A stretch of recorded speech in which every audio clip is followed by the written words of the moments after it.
Welcome to Daily Wisdom, Walking the Path with the Buddha, a podcast shared by David Roylance. This podcast is dedicated to guiding you to completely eliminate the discontent mind and the suffering it causes by attaining enlightenment.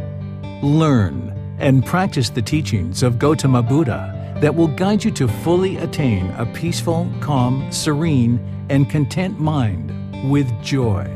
To support this podcast, visit patreon.com/supportbuddha or visit buddhadailywisdom.com, where you will discover a full range of courses, retreats, and online learning resources to assist you on the path to enlightenment. Now, here's our teacher to share more.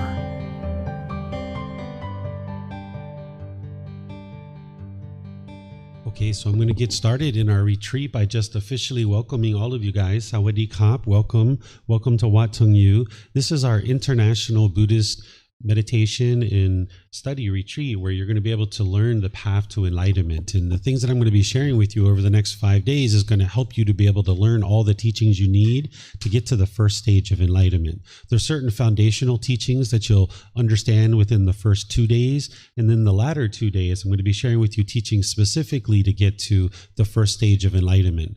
Now, some of you guys have studied with me in other classes or courses and retreats where you've learned the foundational teachings, but this time when I'm teaching them, I'm going to be teaching them in the same way I have before, but now I'm going to be paying special attention to certain areas that you're going to need to understand in order to get to that first stage of enlightenment, along with various teachings that you're going to need specifically to get to the first stage of enlightenment. This first stage of enlightenment is very important because once you get to that first stage, you're going to get to enlightenment at some point, either in this life or some future life. It's just a matter of time. So getting to that first stage is vitally important. I'm going to share with you the benefits of getting to that first stage of enlightenment as we get started. But to get started, I would like to just welcome all of you guys here at the temple and those of you guys that are joining us online. So feel free to make yourself at home because we're going to be here for a few days over the next several days. Some of you guys I know are going to be coming and going at different times. You know, you're going to another country and things like this. So feel free to come and go as you please. You're going to see other people joining us as we go through the week because there's certain people that are planning to be here, but they couldn't be here today for one reason or another. So they might join us tomorrow. So you'll see our classes go up and down in terms of the size and the people that are here. But if you're interested in learning and have a sincere interest in understanding what it takes to get to the first stage of enlightenment, this is the perfect retreat for you. And I thought the best way to start off is to start you off the same way that I start off all students who are learning with me for the very first time, is I share with you a bit of information that's going to help you kind of approach the teachings of the Buddha in the way that's going to produce the best results for you. And that is that you don't believe anything that I share. You don't believe anything that I write in books or anything that we ever talk about, because with belief, you don't know what's true or false. And this isn't going to help you get to enlightenment. The teachings of the Buddha aren't about believing a bunch of things and then hoping that something good happens when you die. Instead, you're learning teachings, you're reflecting on them, and you're practicing them in order to transform the mind and train the mind, uproot certain pollutions that are in the mind. And you can't do that through belief. So the way that you get to enlightenment is you learn teachings, you investigate them, you examine them. So as I'm teaching you this week and any other time, you can ask questions. We have the ability for you guys to ask questions and get clarity. I'm sure that the things that I'm going to be sharing with you are certain things that you don't necessarily know right now, and you may not have even considered before. And it's going to conflict with certain things that you've been thinking about throughout your life. So when you come to those situations where what I'm sharing with you conflicts with what you currently understand, that's a great time for you to ask questions. Because if you're in a class with a teacher where you understand and you already know all the things that they're sharing with you, that's not a good class for you to be in. You're not actually learning. You're not actually growing and developing and learning new things and challenging the things that you currently think you understand. So as I share things with you throughout this week, there's going to be things that you either don't understand or it conflicts with what you currently understand, and you're going to need to ask questions. So learning, investigating, examining the teachings through listening and understanding, but then also asking questions during class or at other times, that's really helpful for you. Then after after you're doing the learning and that intellectual understanding starts to come in, you would like to start reflecting on the teachings. This is where you independently verify the teachings.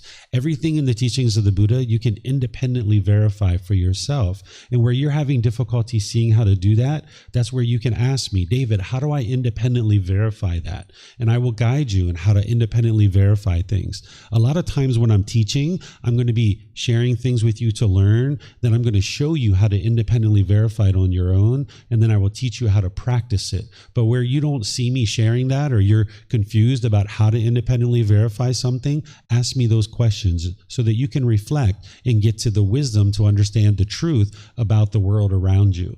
Then you can practice the teachings. That's where you're actually uprooting certain pollutions. You're applying the tools and the techniques that the Buddha taught you in order to train your mind to move to this enlightened mental state. The Buddha didn't teach the way that the world should be. He didn't teach a bunch of rules or commandments. He taught you the way the world is. And through understanding how the world is, you will navigate the world more readily and do it in a wiser way that produces wholesome results for you. Whereas if you don't understand the world that you live in, it can be a real struggle. And this is where when the mind's experiencing sadness and anger and frustration, irritation, annoyance, guilt, shame, fear, boredom, loneliness, shyness, resentment, jealousy, displeasure, all of these types of feelings and others like stress and anxiety, this is all coming from a mind that is struggling. There's certain wisdom that you don't have yet, and the mind's struggling in that situation. So the way that you get to improvement in the condition of the mind in your life is you need to get to wisdom so that you learn something, you reflect on it to independently verify it, and you practice it. And that's where you'll know what the truth is. And now with this wisdom, you'll make wiser decisions that produces wholesome results. But when you lack wisdom, you will naturally make unwise decisions that produces unwholesome results. And we did this exact same thing when we were growing up. That as we were growing up, we didn't understand the natural law of gravity. And we struggled in the world. We fell down, we hit our head, we bumped our elbow, we broke open our knee, we fell off our bicycle. We had all kinds of difficulties. We broke our toys and other things like this. And we cried and we were upset and we were really struggling in this world when we didn't understand this natural law of gravity. And this natural law of gravity affected us, whether we were aware of it or not. So these natural laws that the Buddha taught, he's helping you to understand how the world is. He's not explaining how the world should be. And if everybody follows these rules, then we'll get to peacefulness. He's explaining to you the way the world is so that you can awaken to this wisdom, understanding how the world is. And now you can navigate this world more readily. Because when you cultivated wisdom about the natural law of gravity, you started making different decisions. You started tying your shoes a bit tighter. You started looking at the surface of the sidewalk as you were walking. We stopped being so giddy and bouncing around as kids so we didn't fall down as much. We started practicing riding our bike and balancing ourselves on this bicycle. And now we're at the point where not only can we ride a bicycle, we can ride a motorbike, we can climb ladders, we can get on airplanes, we can do all kinds of things because we fully awoke to the wisdom of the natural law of gravity. And we don't struggle with it anymore. And we make all kinds of wise decisions that produces wholesome results. But when we lack wisdom of the natural laws of existence, we'll make those unwise decisions naturally and it'll produce unwholesome results. So as we gain wisdom about these natural laws of existence that the Buddha taught through learning, reflecting, and practicing, now you'll navigate the world with wisdom. You'll make wise decisions that produces wholesome results. So that's what learning the teachings of the Buddha are. You're learning about meditation. You're learning about how to train your mind. You're learning about the world around you. Essentially, what you're doing is you're on this journey for this inner growth and this inner development. Essentially, you're learning how to heal from what hurt you so that you never need to hurt ever again. By the time you get to enlightenment, you will never experience any painful feelings ever again. It's impossible for an enlightened being to experience sadness or anger or frustration or irritation or any of those discontent feelings that I talk about. It's physically impossible for the mind to ever experience those things again. So when we talk about awakening, what we're doing is we're gaining wisdom. That's what it means to awaken. You're gaining wisdom through learning, reflecting, and practicing.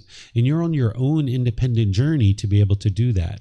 And a teacher is here to guide you. We're here to provide you resources, opportunities to learn, show you the way, point the way towards enlightenment, but it's up to each individual student to choose to walk that path and learn and grow and develop and ask questions. So keep that in mind as we're going throughout this week and throughout your journey in this life, is that you're not interested in believing anything. Don't believe me. Don't believe the books. Don't believe anything that I present to you, but dig into it. Roll up the sleeves and ask questions. And I'm going to provide you plenty of opportunities to be able to do that. As you guys would like to ask questions as we go in our retreats or any other times that you're here, I'm typically live streaming or having people that are online that are joining us. There's people here with us now.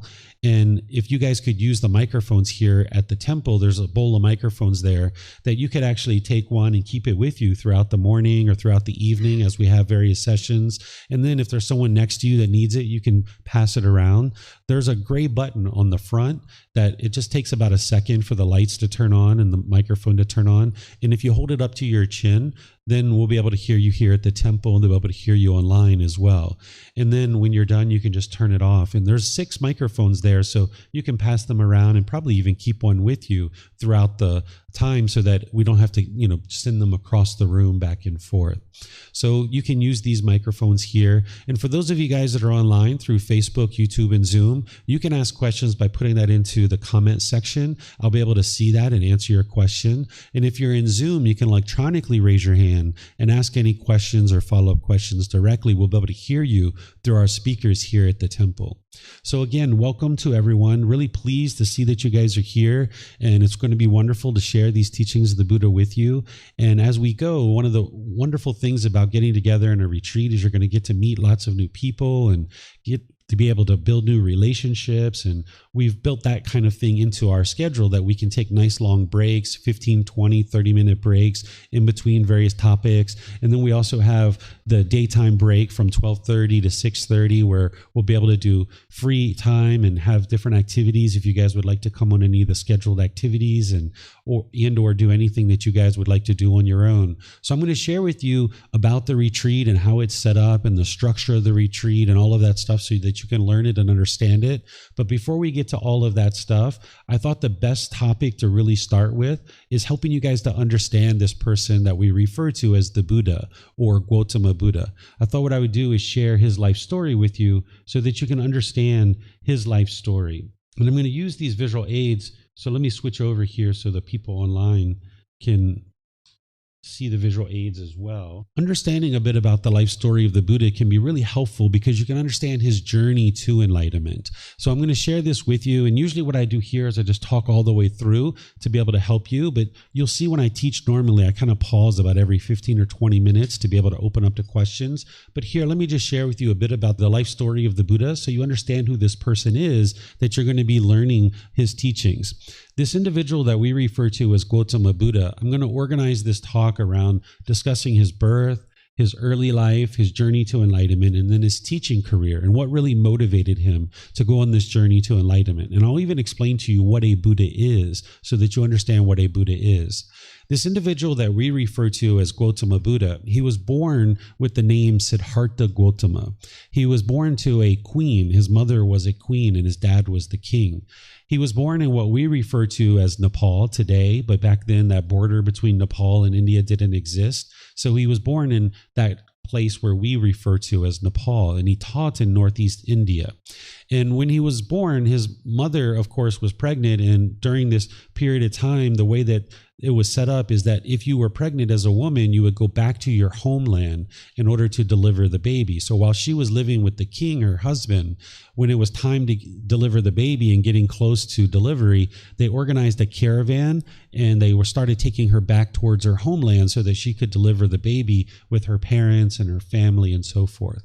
And as she was making her way back, she went into labor pains. So they stopped the caravan and she gets out, she goes over to a tree and she holds on to the branch of a tree and she's trying to deliver the baby standing up and trying to get this baby out through the birthing canal. But the baby wouldn't come out. So it ends up breaking through the side of her stomach and she ends up dying 7 days later. This was 2,500 years ago, because we didn't have the medical technology to save her life, where nowadays we would do a C-section because the baby couldn't come out, and it would be really easy to allow the woman to continue to live. There'd be no issues. But back then, it wasn't uncommon for a woman to die during childbirth, and even for the child to die as well. So his mom died 7 days after his birth. And because this was somewhat common, that they actually had protocols in place of what would happen if the mom died during childbirth. And your siblings would typically adopt your children as their own. So his stepmother was actually his aunt. His mother had an older sister who adopted him to be her child. It was said that when he was born, that he immediately walked, that there was lotus flowers blossoming under his feet, and he spoke and he said, "This will be my last life." But I don't suspect that this part of the story is actually true, even though it's written in the original source teachings of the Buddha. And the reason why I say that is because if this part of the story was true, the next part of the story wouldn't actually be needed. Sometimes as teachings are handed down from generation to generation, people embellish the story of an individual, because if you have somebody like the Buddha who did some amazing things during his life, sometimes people will embellish that story in order to make him better than he actually already is. And we don't need to embellish the story of the Buddha because he did amazing things during his life. So I suspect that people embellish this story, and it doesn't really matter if he had lotus flowers blossoming under his feet or he walked or what have you, because we have his teachings and they lead to enlightenment, and that's what's important. Well, if that actually occurred, the next part of his story wouldn't be needed, because the next part of the story is that his father summoned advisors to come advise him what his son was going to become, essentially fortune tellers. Well, if your son was born and they started walking right away and they started talking and there was lotus flowers blossoming under their feet, you probably don't need people to tell you what this person's going to become, because you know this is a pretty special being, right? So he needed advisors to come tell him what his son was going to become. And there was 108 advisors who came and talked to the father, the king, and advised him what his son was going to become. 107 of those advisors told his father that his son was going to be a great monarch, a great ruler. He was going to expand his territory and be this great king. And his father is like, yeah, that's my boy. Okay, yeah, let's go, right? Like, the father's feeling good about that. Right? But then there's this one advisor, the 108th one, came in and he apologized to the king. And he said, "Sir, I'm so sorry. I heard the other advisors and they're 100% correct that your son is going to be a great leader, but not in the way that you think. He's not going to be a king and a monarch and rule over your territory. He's actually going to be a great spiritual leader." And his father didn't like this, so he decides that he's going to sequester his son into the palace just in case this fortune teller might be correct. He thought that it's best to sequester his son in the palace and not let him go outside and get involved in worldly affairs where he might be interested in being a spiritual leader. So he keeps his son in the palace. He kind of tries to woo him into the ways of being a monarch. If you can imagine a royal family having lots of money, he gave him, wonderful food and clothing and lots of fabrics that would be able to clothe him and feel, very rich and very luxurious. He had beautiful women bathing him and taking care of him. He gave him great entertainment, all the things that money could buy. And he was trying to woo him into the ways of being a monarch, because he knew that there was no way that he could ever live the same lifestyle as a spiritual leader. Well, by the age of 29, Siddhartha Gautama gets to the point where he's about to become the king, because during this time, at the age of 30, you would become the king, and your dad would retire and essentially be there to help you to learn how to become a better and better king. So at the age of 29, with Siddhartha Gautama realizing he's about to become the king, and he's never even been outside the palace to understand what the life was like in the kingdom, how could he ever be a ruler over these people if he's never even been outside the palace? So without his father knowing, he snuck outside the palace with his royal attendant, kind of like his chief of staff. And when he goes outside the palace, he has these 4 observations. This is what we call it, the 4 observations. This is what motivated him to be able to go on this journey to enlightenment. He sees a sickly person, he sees a aging person, and he sees a dead corpse, as well as a roaming ascetic, someone who's given up worldly possessions to be able to seek a better understanding of life. And it was these 4 observations that motivated him to go on this journey to enlightenment, because when he saw the sickly person, he saw something that he had never seen before. He saw this disgruntledness, this anger, this hostility, this bitterness, and he needed to ask people, like, what's going on over there? Why are they so upset? Why are they so angry? And the chief of staff, or his royal attendant, says, oh, that person's sick, and because they're sick, they can't work, and because they can't work, they can't acquire food and the things that they need in order to sustain their life. This was something that Siddhartha Gautama had never understood before, because he had everything he needed in the palace, and he didn't understand that life of not having what you need. So this had a big impact on him. Then he saw an aging person, someone who was getting older in age, and their bones were protruding and having difficulty working and walking and doing the things that you need to do. And he saw this disgruntledness around this person, and he had to ask his royal attendant, what's going on over there? And his royal attendant explained to him that, okay, this person's old, they're getting old and decrepit, they're not able to function in the world so easily, and they're not able to get the resources that they need to sustain their life. And then he saw a dead body, and he saw the people grieving and being miserable about this person who had died. And he had to ask what that was, because he didn't even realize at the age of 29 that this life is going to come to an end and we die. And he had to ask his royal attendant what was going on. And they explained to him that these people had this family member, that they died, that this person's grieving, and now this is the way that they're experiencing that death. And Siddhartha Gautama starts to come to realize that the kingdom is full of misery and grief, because this isn't the life that he's living in the royal palace. In the royal palace, he's living a very different life than what's going on out in the kingdom. So he starts comparing this and seeing that life in the kingdom is very miserable, and there's lots of misery and disgruntledness and irritation and frustration in the kingdom. And then he has the 4th observation, which he sees a roaming ascetic, or what we would probably refer to as a monk, someone who's given up worldly possessions and going on this journey to try to figure out how to get to enlightenment. And he has to ask his royal attendant, what's going on over there? What is that person doing?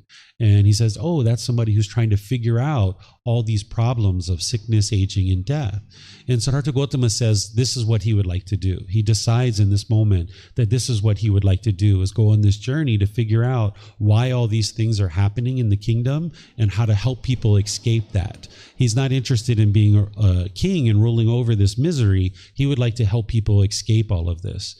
So when he goes back to the palace, he actually has a wife and a young son at this point. He has an infant son. And when he goes back to the palace, they're sleeping. And he decides that he's going to leave in the middle of the night. He didn't understand his mind 100% and how the unenlightened mind works, but he understood it enough that he felt like if he said goodbye, or he kissed them goodbye, or hugged them, or wake them up, that he would have difficulties leaving and he wouldn't be able to leave. So he just kind of leaves in the middle of the night.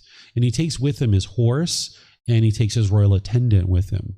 And when he leaves, he goes off on this journey, and he ultimately gets to this point where he sends his royal attendant off, and he says goodbye, and he lets his horse go as well, because he was holding on to these things, and he decides to let them go. And he has this long flowing hair. At this time, the royal family would grow their hair very, very long.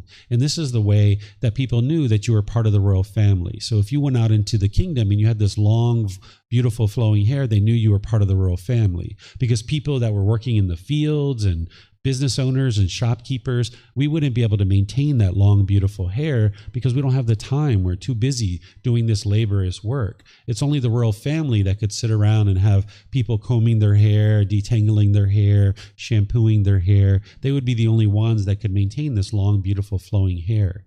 So Siddhartha Gautama ends up cutting off his hair after growing it for 29 years. And this is essentially a way of saying, I'm never going back, because nobody would ever believe that he was the king going out into the kingdom without this long, beautiful flowing hair. Today, we just take photos and we put them all over the kingdom to show people who the king and the queen are. But back then, they didn't have this ability, so that's why they had this long, beautiful flowing hair. And also cutting off your hair, you're going to hear in our retreat that this is a way to help you do what's called realizing non-self. You don't need to cut off your hair in order to get to enlightenment, but this is one step that some people choose to take in order to help bring one of the particular teachings that you need into your life and train the mind in a certain way. But I'll explain that to you when we get to that during our retreat. So he cuts off his hair so that he's never going back to the royal palace, but it also helps him to realize non-self, which is what you're going to learn about in this retreat as part of the classes that I share. Well, he ends up going to take up training with 2 different teachers. And the first teacher he studies with for 1 year. And this teacher teaches him to hang himself upside down from trees, to lay on beds of nails, to pierce his body with metal implements, to starve himself. Essentially, the idea was if you could create physical pain for the body and your mind could overcome that you would be able to get to enlightenment. And he studies for an entire year. And this teacher declares him to be a master of his teachings and says, hey, you can teach my teachings. Go ahead. You've mastered what it is that I have to share. And Siddhartha Gautama realized that his mind wasn't any more peaceful than it was before when he was in the palace. So this teacher, although this teacher was claiming that his teachings led to enlightenment, Siddhartha Gautama realized that they didn't, because he had mastered those teachings and his mind wasn't enlightened. So he goes and studies with another teacher for an entire year. Same thing occurs. Teaching him to hang himself upside down from trees and starving himself and doing some different things, but essentially the same things. And this teacher realizes that he's mastered his teachings after about a year. And Siddhartha Gautama realized his mind was still discontent. He was still experiencing frustration and irritation and annoyance and all these other things. So he decides to go off on his own. He's frustrated, and from wasting these 2 years of his life, he goes off on his own in the forest and tries to get to enlightenment. And when he first enters into the forest, he really doesn't know much other than what these teachers had taught him. So he continues to do these things. He's continuing to starve himself and do all these kinds of things. And he takes it so far that he ends up eating just 1 grain of rice per day. That's how far he took it. And his bones were protruding, his ribs were protruding, his facial bones were protruding, his weight had, completely deteriorated. He was essentially on death's doorstep. And there was the mother and a young daughter who comes by and they see him meditating, and he appears to be having malnutrition and he's not really well taken care of and he's about to die. And this mother and this young daughter plead with him to start eating, and they offer him a bowl of rice. He reluctantly accepts this bowl of rice, but he realizes in that moment something very key to his training. He realizes what's called the middle way, where when he was in the palace, he had all these central pleasures. He had all the food, all the clothing, all the entertainment, and everything you could ever imagine. But when he left the palace, he swung all the way over to the other side, where he was now disparaging the body, just eating 1 grain of rice per day. And he realizes these 2 extremes doesn't take the mind to the enlightened mental state. So he starts forging this middle way, is what it's called, where he starts eating in moderation. He starts eating 1 meal a day. You don't need to eat 1 meal a day in order to get to enlightenment, but you need to learn to eat in moderation. We'll be talking about that as we go in our retreat. But nonetheless, he starts to discover this middle way, that if your life is out of balance, that your mind can't be peaceful and joyful. And he ultimately ends up relating it to a musical instrument when he starts teaching, that if you've ever played a stringed instrument or you've ever been around a musical instrument, if the string is too tight and you pluck it, the instrument doesn't play the way it was intended to play. It doesn't play beautiful music. But if the string is too loose and you pluck that, it doesn't play beautiful music that way either. It doesn't play the way the instrument was intended to play. So he notices that the mind is the same way, that if the mind's too tight or it's too loose, that it doesn't play beautiful music the way that it was intended to play. The mind doesn't perform optimally the way that it's intended to perform. You lack concentration and focus and clarity of mind when the mind is polluted with certain pollutions. So he ultimately discovers what's causing the mind to be discontent. He discovers these 10 individual pollutions, which we're going to be talking about tomorrow. They're called the 10 fetters. These 10 pollutions are what's plaguing the mind and keeping it in the unenlightened state. We call it a fetter because it's like a shackle and a chain and a ball. This is what they refer to as a fetter that keeps a prisoner trapped in a certain location. During ancient times, this is how they kept prisoners in one location. So these 10 pollutions or these 10 fetters are keeping the mind in the unenlightened state. So he discovers what these are, and he discovers the tools and techniques of how to eradicate these from the mind. So over the next 4-year period, a total of 6 years, he discovers what it takes to get to enlightenment. And his mind's peaceful, calm, serene, and content with joy. He doesn't experience any more anger, frustration, or any other discontent feelings. But having done this, by the age of 35, he realizes that he's a Buddha. He's essentially going to become a Buddha. Because what a Buddha is a Buddha is someone who's discovered the teachings by themselves without the help of any teachers or any guides. Then they dedicate the rest of their life to sharing those independently discovered teachings with countless people, and countless people get to enlightenment during their lifetime. And then they preserve their teachings in such a way that countless more people get to enlightenment after their death. So these are the 3 main criteria of what make a Buddha, is they get to enlightenment by themselves, they share those independently discovered teachings with countless people, and then people get to enlightenment during their lifetime, countless people, because they have deep, profound wisdom of what it takes to get to enlightenment. And then a Buddha is going to preserve their teachings so that other people can get to enlightenment after their death. So Siddhartha Gautama, having realized that he got to enlightenment by himself, he knows that he's potentially going to become a Buddha. So he goes to this tree and he contemplates for 7 weeks of whether or not he should actually go share his teachings or not, because he realized that his teachings were vastly different than what anyone else was teaching at the time. Because remember, people are hanging themselves upside down from trees, they're starving themselves, they're doing all these disparaging things to the body, causing pain, thinking that if they overcome that with their mind, they will get to enlightenment. So after 7 weeks of hanging out at this tree, he ultimately decides he's going to share his teachings. And he goes back to the area where those initial teachers were teaching him. And he runs into 4 of his previous classmates and 1 of his previous teachers. And these people started mocking him, and they start joking him, and they laughing at him because they see that he has meat on his bones. To them, in order to get to enlightenment, you need to starve yourself. And when they saw that he had meat on his bones, they thought that he had given up on the path to enlightenment. So they start mocking him and joking him. But by the time you get to enlightenment, if people are being disrespectful and mocking you and joking you like that, you don't have any discontent feelings whatsoever. You're not going to experience irritation or annoyance or frustration or anything like that. So the Buddha, he was just calm and peaceful. He knew he had gotten to enlightenment. These people are mocking him and joking him. So he walks over, he sits down, and then he takes his hand and he touches the earth. And he performs a miracle. This is the one and only miracle that he ever performs. Some of the depictions of the Buddha in statue form show this, where the Buddha is sitting and he's touching the ground. And what he does when he touches the ground is he calls these animals to come to where he's at. You'll see sometimes they'll depict deer and rabbits and squirrels and lizards and birds and all these animals coming. And this is a miracle for those first 5 students to show that, yes, I've attained enlightenment. And when these first 5 students see this miracle, they sit down and they listen to what he has to say. And he shares his very first teaching. It's called the 4 Noble Truths. I'm going to share this with you tomorrow, first thing in the morning tomorrow. The 4 Noble Truths, you understand the problem in the unenlightened mind, the cause, the elimination, and the path forward. In 4 simple statements, the Buddha explains to you why your mind experiences things like anger, sadness, frustration, and all those discontent feelings, the stress, the anxiety, because in order to eliminate those feelings, you need to understand what's causing them. So you can have this real breakthrough where you finally understand what's causing these discontent feelings. Because typically in the unenlightened state, the mind will blame other people and think that it's other people that are causing you to be angry. But you can actually see through these 4 statements and independently verify that your mind is causing these feelings itself.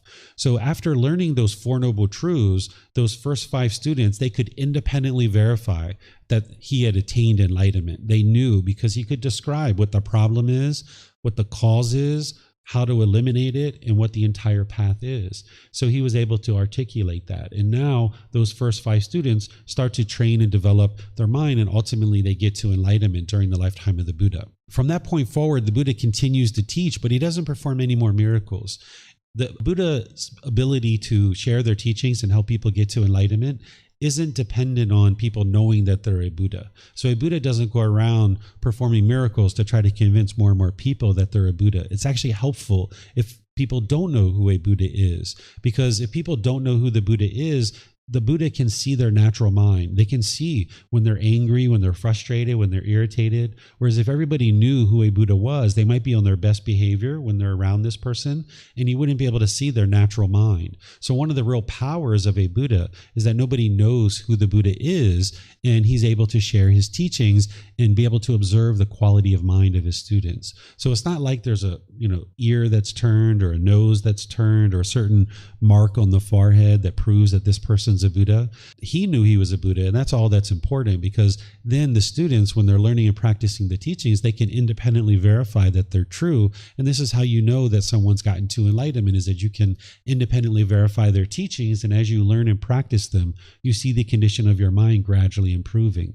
So he ends up sharing his teachings for 45 years, from the age of 35 to 80. He ends up spending time with his wife, with his son, with his mother, his cousins and brother-in-laws. People are coming out of the royal family to join him.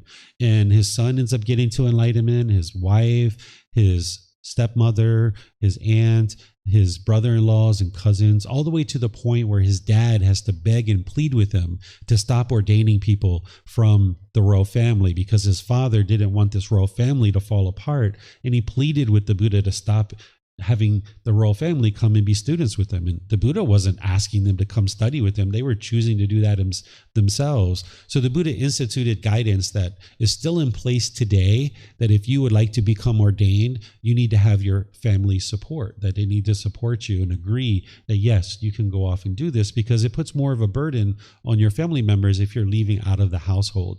So this is something that the Buddha instituted during his lifetime. But for 45 years, his community keeps growing and growing and growing, and more people start to realize that he's enlightened and he's a Buddha. And he dies at the age of 80, and he just dies of old age, essentially. And once he dies, then his teachings continue from there. During his lifetime, everything that he taught was oral. It was an oral tradition. But then not too long after he died, people started writing down the teachings. The technology to write the teachings down didn't exist in that region of the world where he was at. It existed in China, but it hadn't made its way to that region of the world yet. So the language that he was speaking, it was only an oral tradition. It was only an oral language. They didn't even have a script at that time. They had to invent a script in order to actually write it down. But they did end up writing it down. But this is where chanting came along, that during the lifetime of the Buddha, when he would teach orally, his students would remember what he taught. And then every 2 weeks, they would come together and they would chant his teachings. They would recite them word for word in order to commit them to memory, and then to be able to practice them in daily life.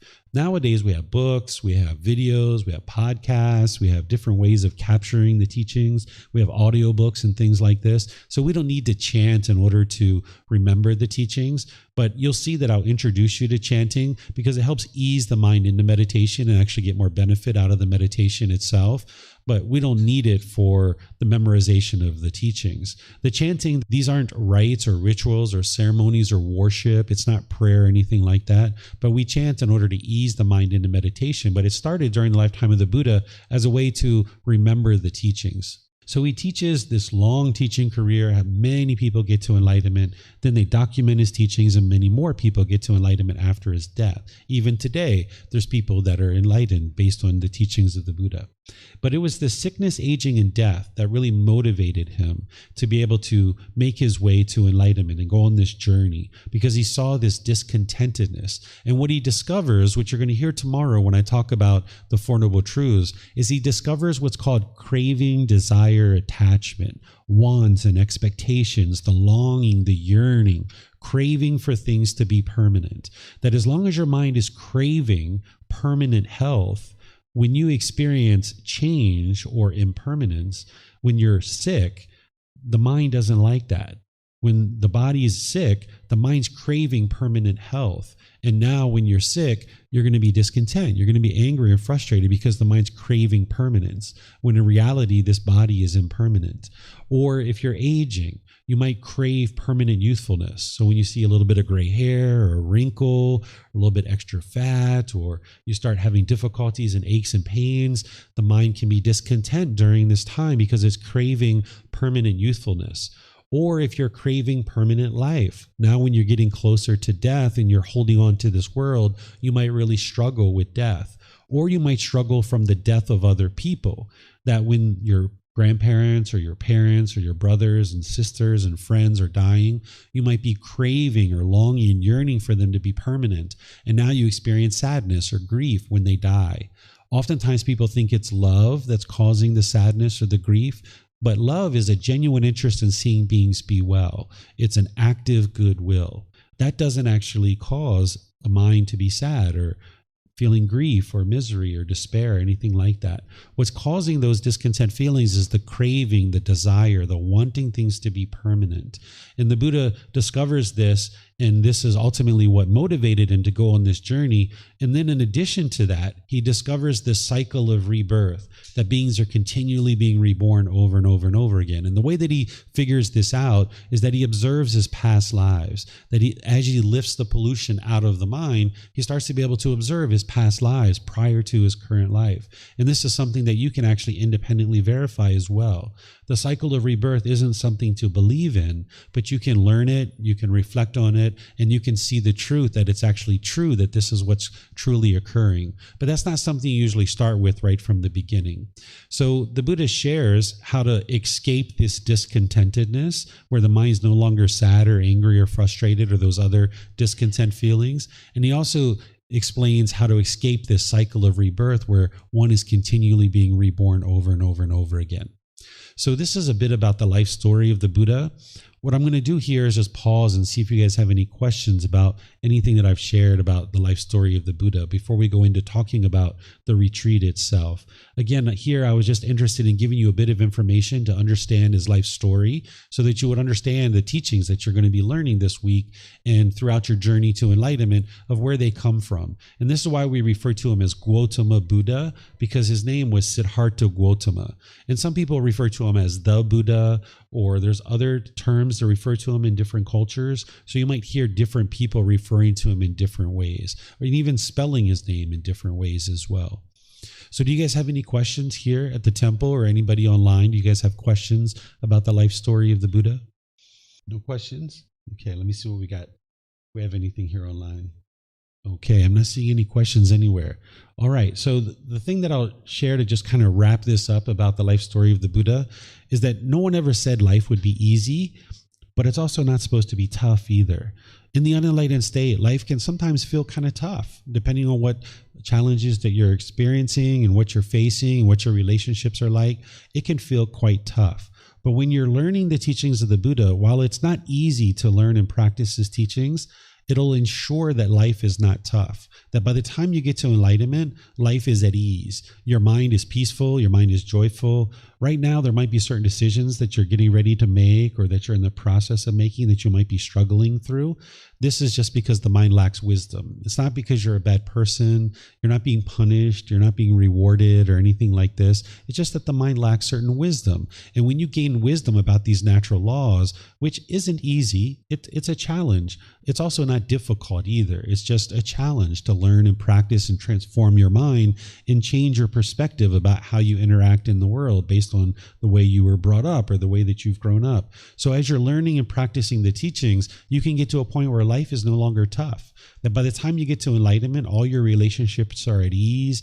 Any decisions that you need to make, anything that you're being confronted with, you can address that very simply and very easily. There isn't anything that's difficult anymore in your life because you've done that hard work of doing the inner work to transform the mind and learn these natural laws. And now when you're going about your day-to-day life, things are quite easy and quite straightforward because you can navigate this world through these natural laws, as I was describing. Just like now, you no longer struggle with the natural law of gravity, where at one time you struggled with it. Right now, you might be struggling with the natural laws of existence. If you don't know what those are, your mind's going to experience a sadness and anger and frustration and all those other discontent feelings. But once you overcome that hurdle and that obstacle to understanding these natural laws, you won't experience the struggles and difficulties anymore. So while life can seem difficult and tough at certain times, it doesn't have to be. When you cultivate wisdom, your life can be at ease because everything you experience is based on the mind. You experience everything through the mind.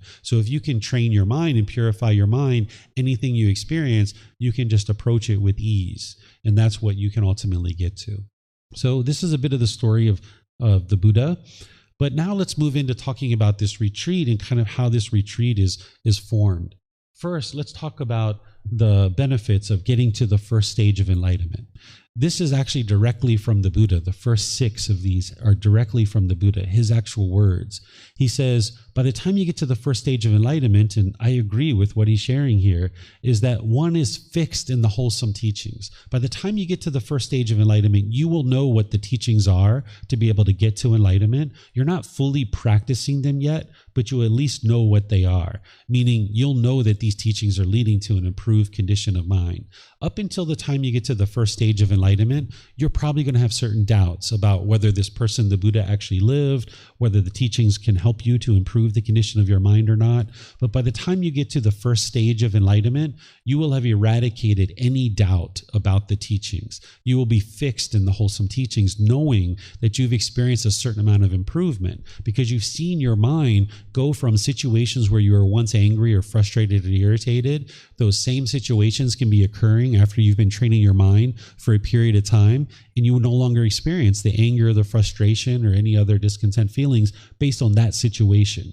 But in the first stage of enlightenment, you're still experiencing discontentedness, but you'll notice some of the situations where you once experienced discontentedness, you will no longer be experiencing discontentedness in those specific situations. So you'll know that these teachings are leading to an improved condition of your mind and an improved condition of your life. But there's more work for you to be able to do to get to enlightenment.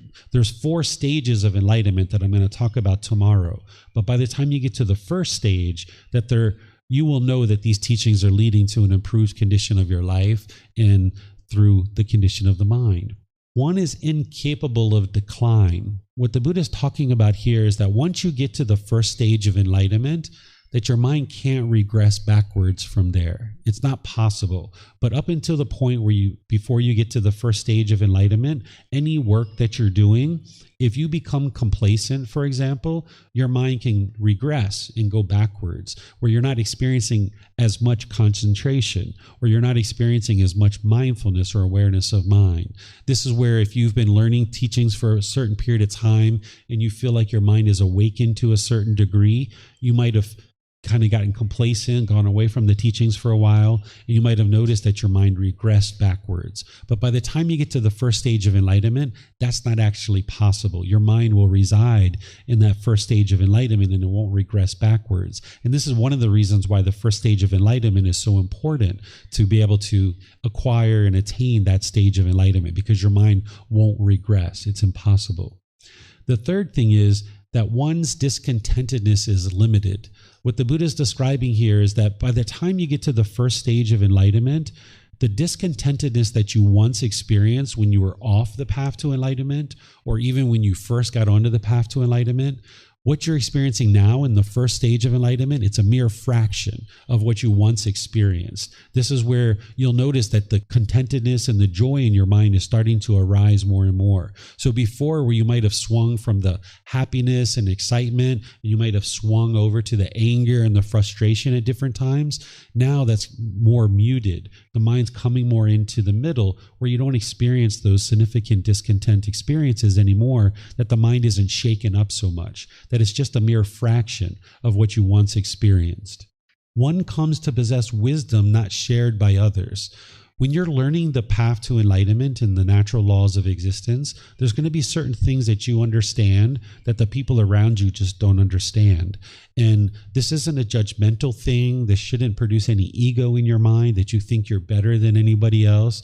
But you just need to come to the understanding that as you interact with people, things that are going to become so easy and straightforward and that are so obvious to you, they're not obvious to other people. And you can be interacting with people that are blaming you for their anger or blaming you for their frustration, and you know that you didn't cause their mind to be upset and angry, but yet they firmly believe that it's you that's causing them to be upset, and you'll know that that's not the truth. And there's going to be other things that you know that other people just don't know. And it's important for you to know this, because when you go out in the world and you're interacting with people, if you go out into the world assuming that they know the same things that you know, it can leave you kind of confused. So understanding that you're going to be understanding certain things that other people just don't understand, not as an egotistical or arrogant thing, but you'll just have this wisdom that others won't have, and you're going to need to understand that and reflect on that and adjust perhaps what you're talking about and you're discussing with people, so that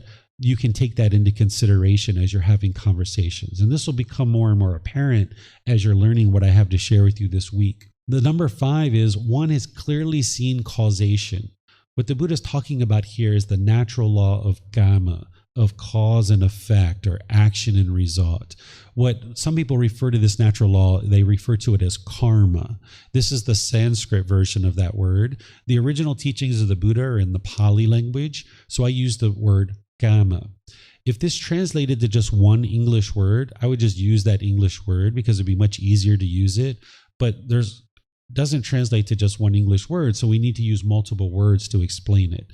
What the natural law of Gotama is, this is the main natural law that you're awakening to, is its cause and effect, or action and result. It's the results of your decisions. It's not punishments, it's not rewards, it's not mystical or magical. There's no being or entity that's controlling this and trying to figure out who gets punished and who gets rewarded. It's not even about who's at blame or who's at fault. It's just a sequence of events of showing, if you make this decision, it leads to these things, or this action leads to this result. This is causality, cause and effect, cause and effect, cause and effect. So you've been experiencing this natural law all throughout your life, just like the natural law of gravity, that you were affected by this natural law of gravity, whether you were aware of it or not.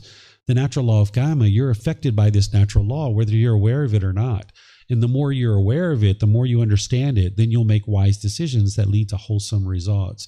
So by the time you get to the first stage of enlightenment, you will have seen this causality. You won't fully understand it 100% yet until you're actually enlightened, but you'll at least have developed an understanding of it to a certain degree to be able to get to this first stage of enlightenment. And that's what the Buddha is sharing here.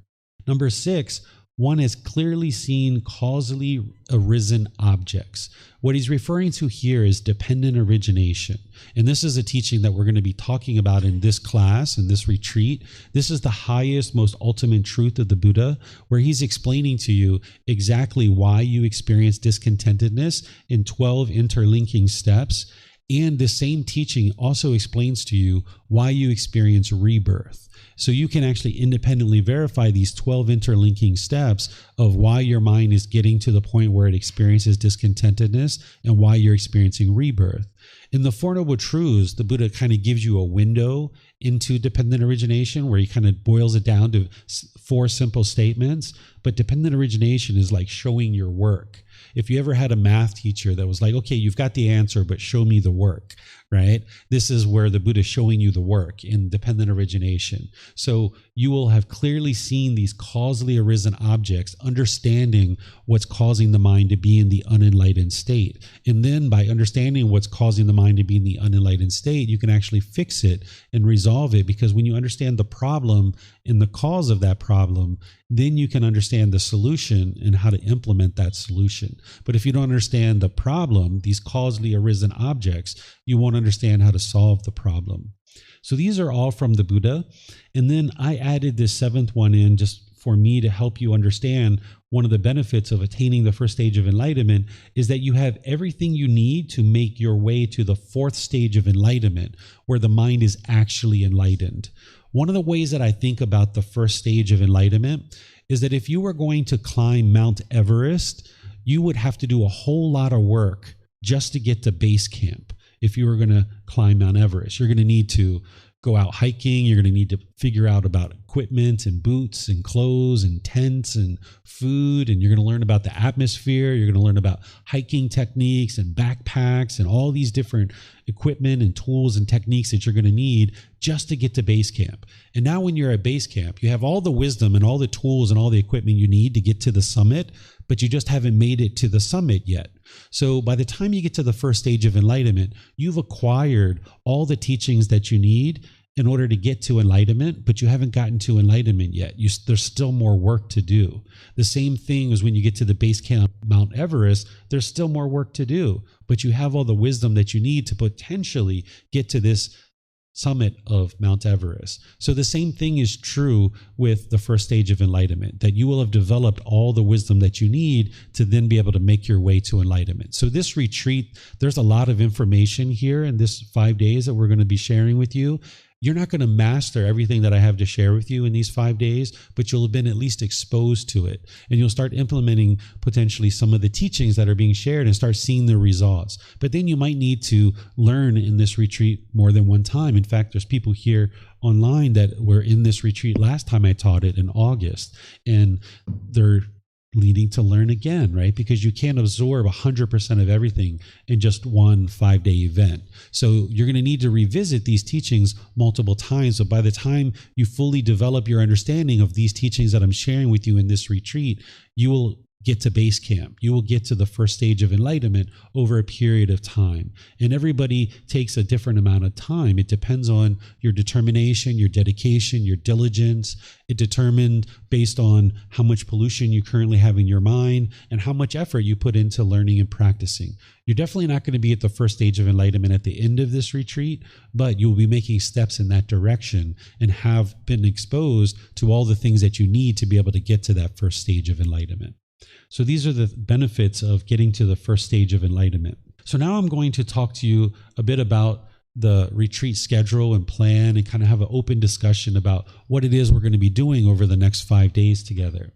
So the way that I think about a retreat, the way that I think about a learning event is I think about this staircase, that a student is basically potentially at the bottom of the staircase, and now they're needing to walk up this staircase. And what a teacher is doing is we're showing you where the staircase is, we're showing you where the stairs are, we're helping you learn how to walk up this staircase. But it's you that needs to do the work to walk up this staircase. So as I was mentioning before, it's your own independent journey to make your way up this staircase, where a teacher is helping you along the way. A teacher would have potentially already been up this staircase, and now they're coming down to help you and show you how to make your way up this staircase. So if you keep that image in mind, that as you go throughout the retreat, that you're on your own independent journey to learning and developing, then you're in the driver's seat. You're the one asking questions. You're the one reading books, perhaps. You're the one that's asking certain questions in various conversations, either during class or outside of class, that you're the one who's on your own independent journey to walk up this staircase. The things that I'm going to be doing as I'm helping you to walk up this staircase is that each morning we're going to get together starting at 9 a.m. We're going to start with meditation, that I'll guide you guys in a certain meditation. You're going to learn 3 meditations in this retreat: breathing mindfulness meditation, loving kindness meditation, and the meditation to realize non-self. I'm going to teach those to you, and I'm going to guide you in doing them, and you're going to get practice throughout the retreat as you're doing meditation each morning if you'd like to join for that. Then around 9:30, we're going to start with certain teachings or certain discussion. I don't think about the teachings that I share. I don't think of them as lectures or sermons or things like this. I think of it as a discussion, that I'm sharing teachings with you and then opening up to any questions that you might have related to those teachings. And then it's up to you to learn, reflect, and practice to be able to see the truth in those teachings. So we'll do that between 9:30 and 12:30, and we'll be taking a break in there. I'll usually take 15, 20-minute breaks so that you guys can use the restroom, you can get some snacks, you can talk with each other, you can meet out here outside the class. There's some tables to relax. You can relax in here, you can go for a walk, you can spend time getting to know each other. This is one of the benefits of coming to an event like this. You meet people that are into wholesome things and that are interested in improving their life. So you'll get a chance to take breaks, and then we'll have some more discussion up until lunch. And we'll generally take lunch around 12:30, maybe sometimes a little bit earlier, maybe sometimes a little bit later, but we'll generally be breaking at 12:30. And then from 12:30 on, there's free time where you can go get lunch, you can go to the park, you can go do shopping or whatever it is that you would like to do. I have organized some excursions. If you guys would like to participate in, you can come along to those excursions. I'll share with you guys what those are so you know what they are. And you can join if you like or not. You can stay here. You can do whatever you would like to do. But then during this period of time when we're doing the excursions, you can also not only have lunch and go on the excursion, but you can also have dinner and any kind of free time. And then we finish that part back at 6:30 where we get together. So there's going to be these 4 different excursions that I'll share with you, that are actually 5 different excursions that we'll be able to invite you guys to participate in if you'd like to. And I'll explain to you guys what those are here. What we're going to do today, if you guys would like, is there's this market right outside that it's being set up right now. If you haven't been to the Sunday night walking market, or you'd like to walk around and talk with each other and get a little bit of food, maybe get a smoothie, get something to eat, maybe you're interested in getting a foot massage or something like that, we can all go out to the market and walk together. But not everybody has to do the same thing, right? If some people decide to go home, okay, wonderful, go enjoy your time at home. But if some people would like to go walk around in the market, we can do that. On Monday, I organized to go to Sangapeng, to the hot springs, where we can sit around in the hot springs, we can talk, get to know each other, enjoy the bathing in the hot springs. You might decide to bring a bathing suit if you'd like to go here, or not. You can just bathe in the little trough that they have going through the park. Then on Tuesday, if you'd like to go to the elephant sanctuary, I've organized a outing to this elephant sanctuary that is normally 1,600 baht to go. They've given us a special price of only 800 baht to be able to go. And what they have set up is they have a place where there's no rides, there's no things like that. They're not working the elephants. It's just to take care of the elephants. And what they do is they educate us. When we go there, they're going to come pick us up in a van. They'll take us there. They actually give us a set of clothes that we change into clothes so that we don't mess up the clothes that we're in. We make medicine for the elephants, and they give us food, and we feed the elephants. We give them medicine. We take them over to a lake and to a river, and we bathe them. We take care of them. You can even jump in the river with them if you like and play around with them and bathe them and take care of them. And there's a tour guide there that is teaching us about the life of an elephant and the health of an elephant and what they do at that sanctuary. And then ultimately we will get back here in time for our evening talk, because they have showers over there that you can take a shower and you can change back into your normal clothes. So if you'd like to go to that, I will probably check in with you guys tomorrow morning to see who's planning to go, because I need to call them and so they can make arrangements and come pick us up. So if you'd like to go to that, we'll probably eat lunch around here, and then they'll pick us up around 1:30 and take us over there and then bring us back, and we'll get dinner at some point along the way, and then we'll be here for the 6:30 talk. Then if you'd like to go on Wednesday to this children's orphanage, there's a children's orphanage that I visit occasionally in order to help them with food and clothing and different things that they need. Typically what we do is we gather up, we go have lunch somewhere, we get into a van, we go to the store, we buy a bunch of food like rice and vegetables and different things that they're going to need at the orphanage. And then we take it to the orphanage, and then the person who runs the orphanage is there to teach us about the orphanage, and we donate these things to them, and then the children eventually come along. They get out of school and they come along, and you get to meet the children. In this particular orphanage, they started out very early, and now they've been around for about 17, 18 years. They've just recently moved into a new facility, and I haven't been to their new facility yet. In this orphanage, the children started out very young, but now they're kind of older. I think the youngest one is maybe 12 or 13 years old. And this orphanage doesn't really get much support. Most of the orphanages that get support are the ones that have the really young kids, right? Because everybody would like to go spend time with the 3-year-olds, the 6-year-olds, and their heart is really pulling. And I understand that, but I tend to support places where other people don't support, because I know those other places are getting lots of support. So I tend to find places where they're not really getting that much support. So this particular orphanage doesn't really get that much support. So we go there, and if you would like to go, you'll learn about an orphanage and be able to see where they live and how they live. And the children are there. They tend to be a little bit shy. They don't really talk much, but if you'd like to talk to them and learn about what their life is like, they'll be able to share with you.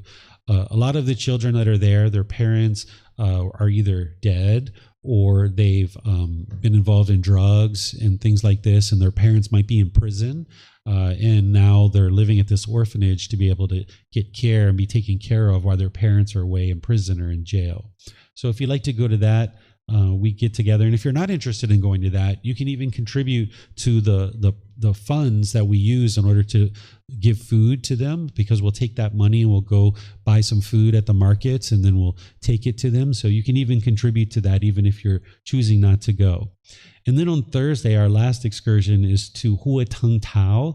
If you guys know about this place, it's a lake, it's a reservoir. They have bungalows all the way around the lake and the reservoir. It's a national park, essentially. It's run by the government. They have really good food, really good tasting food. You can go swimming. You can go walking on nature trails. They have zip lining over there. You can just ride bicycles. You can go on a walk.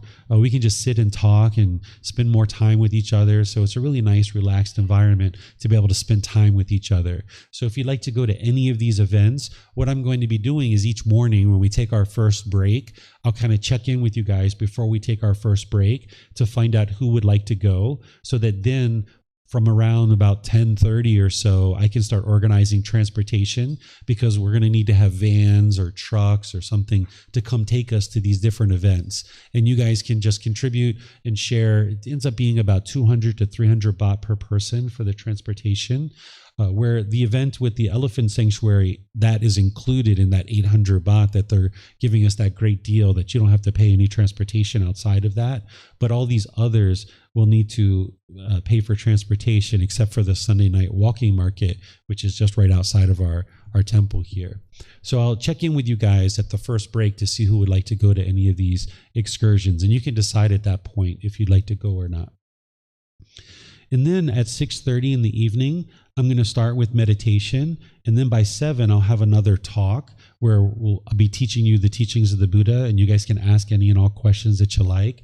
And then we'll be finishing up around 8:30. You're going to see some people are just going to come for the evening classes because they're working or they're not able to come for the morning. So they might just be here for the evening classes. And you guys are welcome to come and go as you like to any of these different events. There's no requirements of what you have to do or what you're not required to do or anything like that. It's up to you. It's your choices and your decisions. And this is the event that is here for you to be able to learn in terms of the schedule and the plan.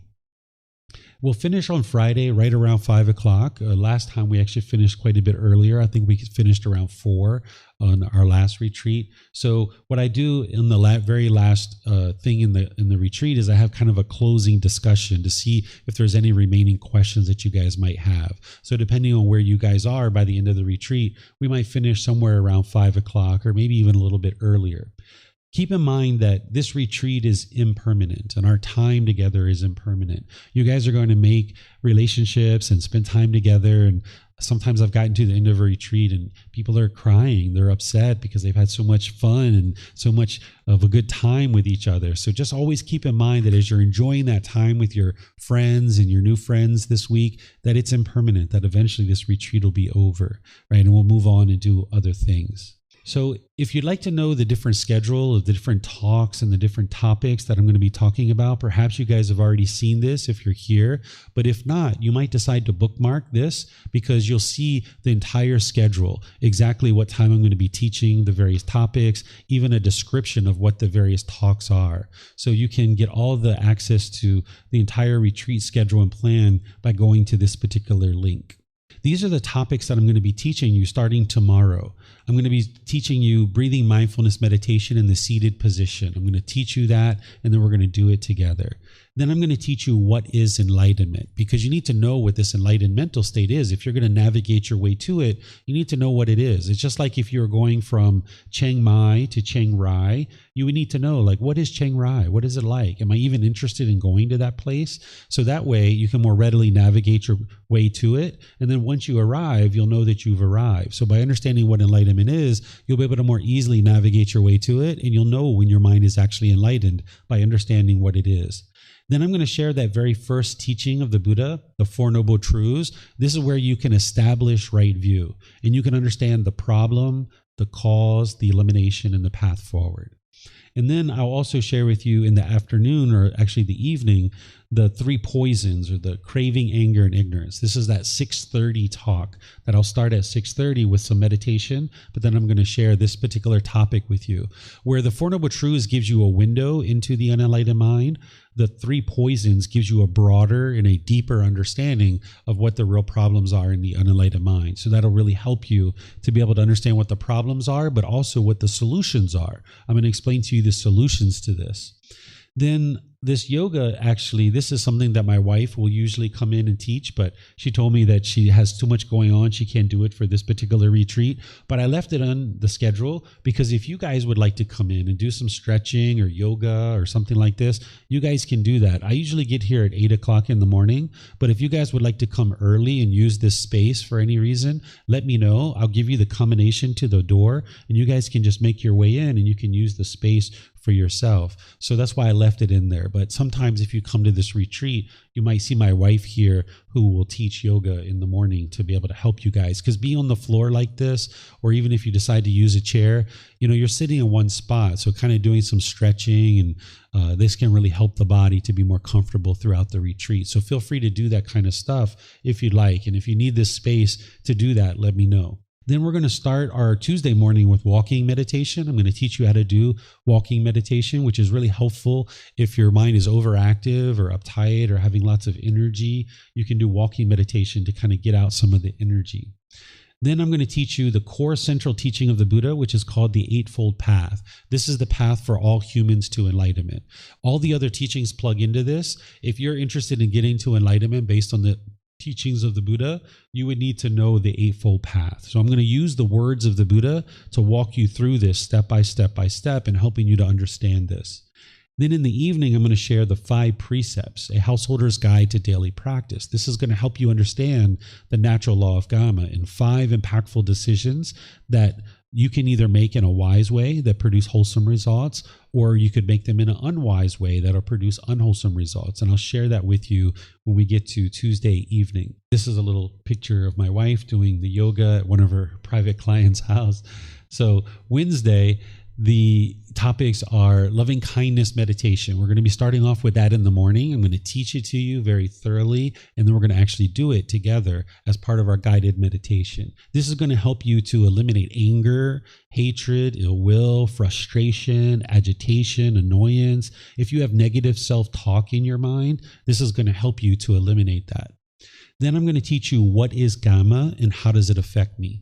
Everything that the Buddha is teaching in one way or another is coming back to this natural law, but here we're going to go in and talk about some specific things related to the natural law itself. Then I'm going to teach you what is merit. This is a specific type of wholesome Gotama that you'll need to understand and be able to practice that. Then in the evening, we'll be doing loving kindness meditation together, either in the seated, lying, or standing position. And then I'm going to be sharing with you understanding and experiencing the jhanas. The light bulb is flickering. So for those of you guys that have studied with me in other courses or retreats, everything up to Wednesday morning, you might have already learned in one way or another. But again, I'm going to be honing in on the specifics related to the first stage of enlightenment. But by Wednesday afternoon, or actually Wednesday evening, I keep saying afternoon because I usually teach in the afternoon, but this is evening. This is 6:30 p.m. I'm going to now be moving into things you haven't learned before. We're going to be talking about the jhanas. These are preliminary phases that the mind goes through before you get to the first stage of enlightenment. This is like an indication to you that you're putting together the teachings really well, because you're going to notice certain qualities of mind starting to arise. So we're going to go through and I'm going to explain these jhanas to you, because this is a important time in your practice, because you can start understanding that your mind is experiencing these certain qualities. And now you kind of shift your practice and start really honing in on the 10 fetters more closely. So I'll explain those to you on Wednesday, so you'll know what they are and you'll know that you're experiencing them, so that then you can start focusing more readily on getting to the first stage of enlightenment. Then Thursday morning, we'll start off with breathing mindfulness meditation, and then we're going to start learning about the 5 aggregates and the 6 sense spaces. This is where you're understanding this human being that you are, understanding how this being functions and how it operates, so that you can now navigate the world as this being of being a human more closely. So I'll help you to understand those things. Then we're going to be discussing dependent origination as the highest law of nature. This is going to help you to understand discontentedness and the cycle of rebirth more closely.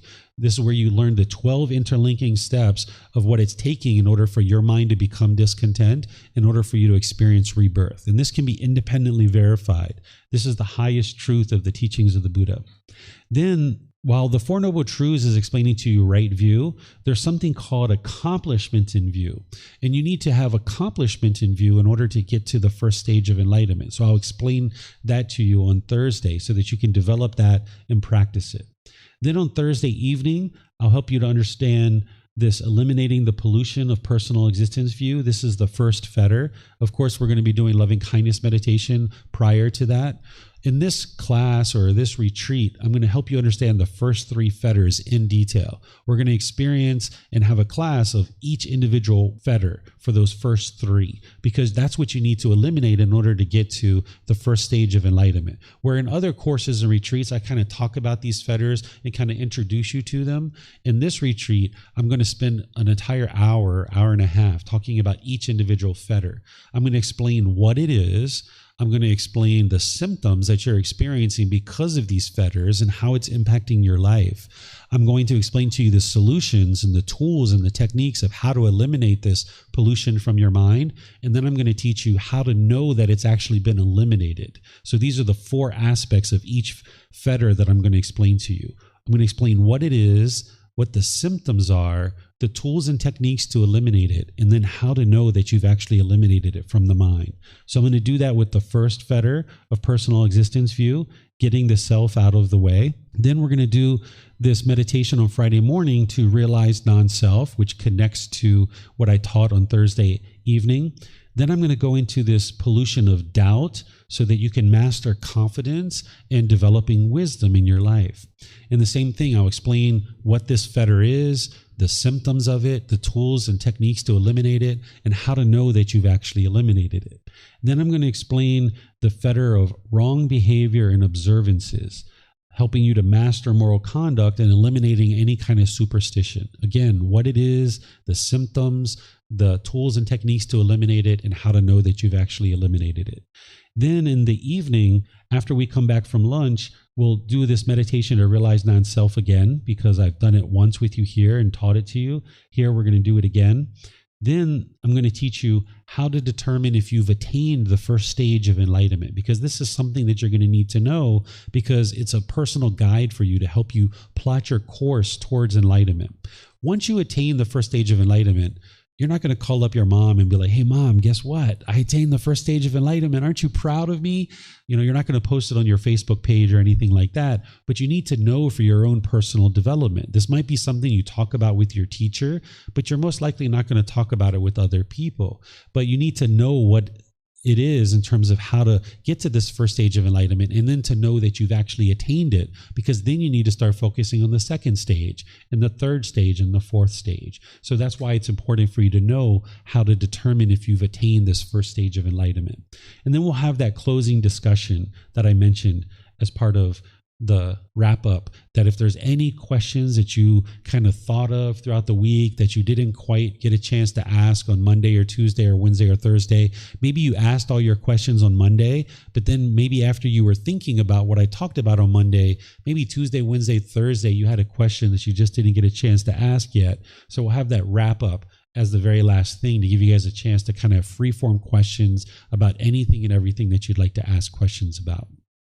So let me pause here, see if you guys have any questions on our plan or our schedule and kind of how things are going to progress throughout the week. Do you guys have any questions on anything? No? Okay, let me see if our folks online have any questions. Okay, I'm not seeing any questions here either. Okay, so this retreat is based on 2 books. The first book of the book series that I share, which is called Developing a Life Practice, The Path That Leads to Enlightenment. This is volume 1 of the book series. I have these books online. You can download them for free. You can take it and go print it if you like, or you can get printed copies here at the temple or on Amazon. Here at the temple, I just ask that you reimburse us for the printing cost. So if you would like a printed version, you can do that, or you can get them on Amazon or download them, or even go print them yourself. There's a print shop right down the street here from the temple. You could walk to it and they'll actually print it for you if you'd like to do it that way. So there's this first book, and you're not going to be able to read that entire book during this week, but just to know that that's what this retreat is based on. So you can read that at any time, and students oftentimes will read this book multiple times. And then the content on the first stage of enlightenment is based on this 5th book of the book series. It's volume 5. It's titled The First Stage of Enlightenment, Stream Enter. And you can also get that one online. You can download it, take it and go print it. You can get printed versions here or on Amazon as well. So you can access it through this link of buddhadailywisdom.com/free Buddha books. Okay. So just to help you understand why I share these retreats and what my real goal is in sharing the teachings of the Buddha, is what I'm working towards is the restoration of the teachings of the Buddha so that people can understand the path to enlightenment more and more closely. We're at this low point in the teachings of the Buddha, and the Buddha predicted that this would occur, that we would get to this low point 2,500 years after his death, to the point where his teachings would be largely misunderstood by the vast majority of the world. And what I'm interested in doing is seeing the teachings of the Buddha come back into the world in such a way that we bring them into the world in an international language that the entire world can understand, like English, because now we have this wonderful language that everybody can learn and practice all across the world. 50 years ago, 100 years ago, this wouldn't have been possible because there's not as many people that understand the English language as there is today. But nowadays, by having the teachings of the Buddha in the English language, we can share them far and wide. We also have something called the internet, that we can press a button and we can send information from here all the way to the other side of the world with just a blink of an eye. And we have travel, which the Buddha didn't really have easy access to during his lifetime. We can get on an airplane and we can be pretty much anywhere within 1 or 2 days.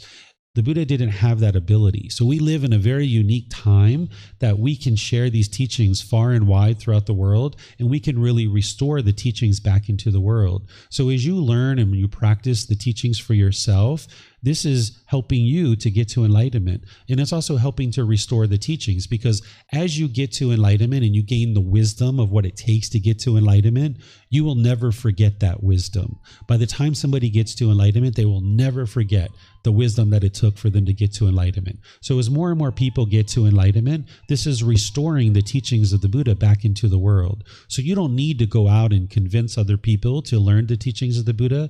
You're doing your part by just learning and practicing. And then as people ask you, why are you so peaceful? Why are you always so joyful? Why do you always smile so much? You can explain to them, well, it's the teachings of the Buddha. And they're like, well, I'd like some of that. And you're like, okay, well, here it is, go learn it, right? And slowly but surely, people decide that they would like to get rid of this anger and sadness and frustration. So my interest is to see these teachings of the Buddha be restored back into the world slowly but surely over the course of my life. And this is what I'm working on for the rest of my life. And these retreats and courses and books and resources that I offer all at no cost is helping that to occur. And you can see that the teachings are actually working, because I can assure you that these teachings of the Buddha lead exactly where he said they do, to this enlightened mental state where the mind's peaceful, calm, serene, and content with joy, where you'll never experience anger ever again in your life.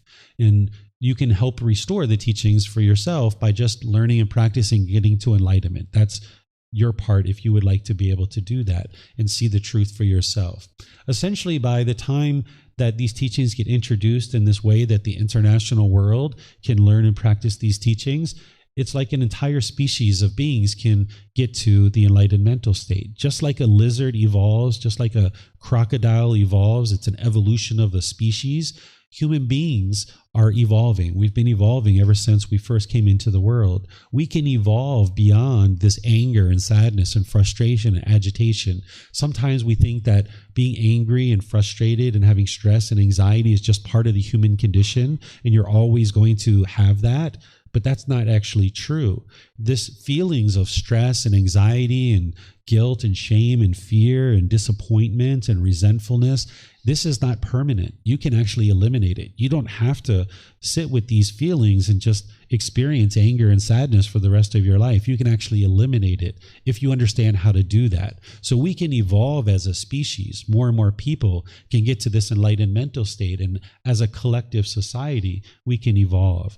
The way that you get to enlightenment is not through training other people, it's through training your own mind. But as we each individually decide to train our own mind, as a species we evolve, and humanity becomes a more and more peaceful population of people, and this world becomes more and more peaceful. You know, someone might refer to this as heaven on earth. If everybody was enlightened in the world, it would be like heaven on earth because nobody would be causing harm to each other. That's not where we are today. And if you do your work to get to enlightenment in this life, you will never be here when everybody is enlightened. But the work that we do in our lifetime will ensure that you can get to enlightenment, but then it'll also preserve the teachings for future generations so that future generations can get to enlightenment too. Because as you learn and practice the teachings, your parents will ask you questions, your brothers and sisters, your friends, your coworkers, if you end up having children or you already have children or your life partners, people will ask you questions about what it is that, why are you so peaceful? Why are you so joyful? And slowly but surely the teachings will be brought into the world and pulled into the world in that way. So what we do in this type of retreat and these courses, it really matters. It really matters that if we spend time learning and growing and developing, it matters for you that it improves the condition of your mind and your life, but it also is helping the world as well as you're learning and training and developing your mind. So I share, let's make the most of this retreat. Let's have a good time. Let's enjoy our time together. And with that said, it brings us to the activity or the excursion. If you guys would like to participate and you'd like to go out and have fun, there's this great market that they're setting up out there. And if you guys would like to walk around, get to know each other, spend some time drinking some smoothies, having some pad thai or spring rolls or whatever it is that you like to eat, we can go out and do those kinds of things. And just remember that it's up to each individual to make their own decisions. Some people might feel like they need to go home and get some rest. So feel free to do that. But if you'd like to come out on these excursions, they're here and available for you as an optional thing that you're welcome to go to. So is there any questions about the retreat or what we're planning to do over the next 5 days or the excursions or anything else? In regards to the timing for the excursions and activities, apart from tonight, obviously about 1:30 after lunch here, would that be about accurate? We're going to be taking the excursion at around 12:30. And in some cases, we're going to get in the transportation and we're going to go to a restaurant and eat, and then we'll go to the event. In other situations, we'll eat around here, and then we'll just go to the excursion from there, like around 1:30. We'll meet back at the temple. But each time I'll explain to you what we're going to do so there won't be any confusion, and you'll know whether we're leaving together right away after we break from class or whether we're going to go eat first and then leave after that. Great, thank you. You're welcome. Yeah. Any other questions? No? Okay, so for those of you guys online, I apologize that you can't come to the excursions, but you're more than welcome. If you get a plane to Chiang Mai and you'd like to come, or maybe some of you guys are in Chiang Mai and you're just watching online, you're welcome to come for the excursion if you like. Okay, so it's going to be a great time to go out and spend time with you guys. All right, well, in that case, I'll just end today by inviting you guys to come to the excursion if you like, and if not, then perhaps I'll see you guys tomorrow morning at 9. I show up at 8 o'clock here each day and kind of set things up and get things moving in the right direction, opening up the air conditioning and the lights and the sound equipment and all of that stuff. So you guys can come at any point. And if you guys would like to get together and spend time together, that'd be wonderful. I'll start class right at 9:00.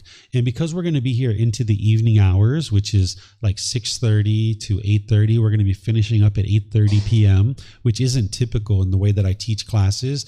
You'll need to remember that as you leave at 8:30 or 8:45 or so forth, that this is a place where people sleep. This is a home, essentially a residence. So there's monks that are going to be sleeping and resting in their rooms. So as we come and go throughout the mornings and the afternoons and the evenings, we'll just need to be observant in kind of watching our voice, our tone of voice and our volume of the voice, and any kind of trash that we have. We'll need to be sure that we take that to the trash bins and stuff like that.